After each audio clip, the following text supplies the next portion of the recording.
আমাদের আসনে যে থানাগুলো আছে সবগুলোতে যাচ্ছি, মানুষের সাথে কথা বলছি, তার চেয়ে বেশি কথা শুনছি আসলে।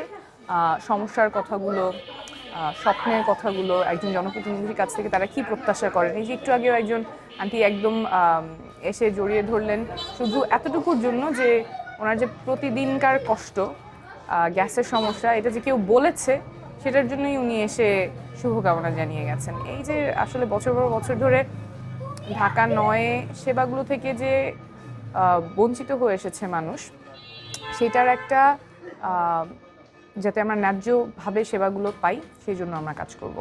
ঢাকা ৯ যদিও শহরের প্রাণকেন্দ্র, এখানে বছর পর বছর ধরে মানুষ সেবাগুলো থেকে বঞ্চিত হয়ে এসেছে।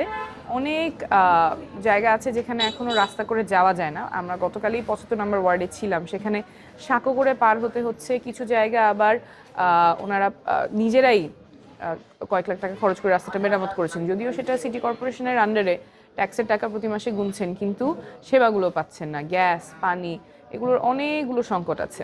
তো যেই সেবাগুলো আমাদের পাওয়ার কথা, কারণ ট্যাক্সও এখানে কেউ ১ পয়সা কম দেওয়ার সুযোগ নাই, সেই সেবাগুলো যাতে আমরা পাই সেই জন্য সুনির্দিষ্ট পরিকল্পনা আছে। শিক্ষা নিয়ে পরিকল্পনা আছে। আপনি জানেন যে বিগত বছরগুলোতে আমাদের কারিকুলামে অনেক ধরনের পরীক্ষা নিরীক্ষা করা হয়েছে, যার ভুক্তভোগী হয়েছে আমাদের শিক্ষার্থীরা এবং শিক্ষকরাও।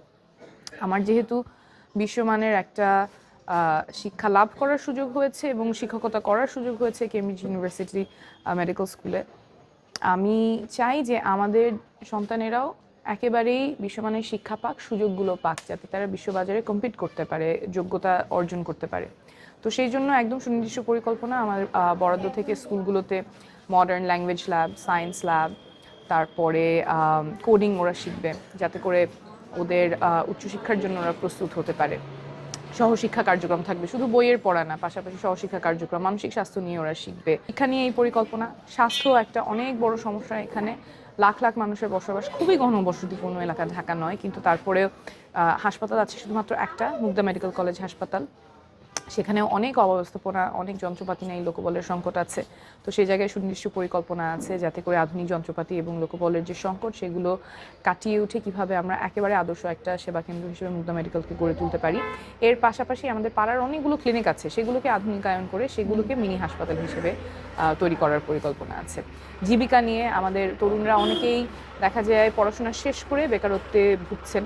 এই জন্য না যে তাদের মেধা নাই, কিন্তু সুযোগটা নাই বা পুঁজি নাই।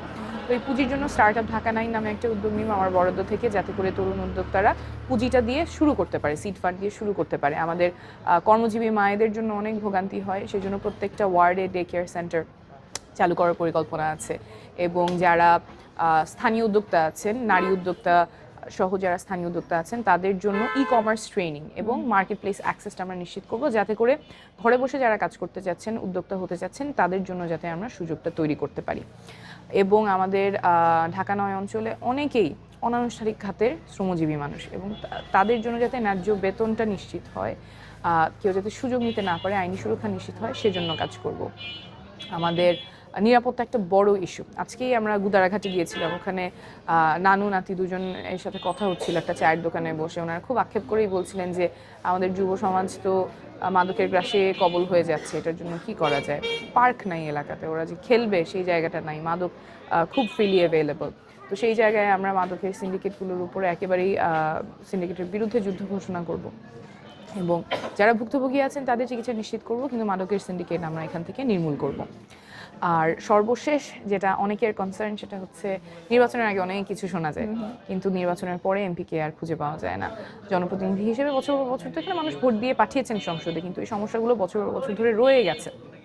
তো সেই জন্য আমাদের সুনির্দিষ্ট পরিকল্পনা যে কোনো ভাই বা নেতা ধরে সমস্যা জানাতে হবে এমন না, অফিস থাকবে, অফিসে মানুষ এসে কথা বলতে পারবেন এবং প্রত্যেকটা সমস্যা আমরা ডিজিটাল ড্যাশবোর্ডের মাধ্যমে আপডেটগুলো জানাবো, যাতে করে সবাই জানেন যে তাদের সমস্যা নিয়ে আমরা কতখানি কাজ করতে পেরেছি, কোন স্টেজে আছে।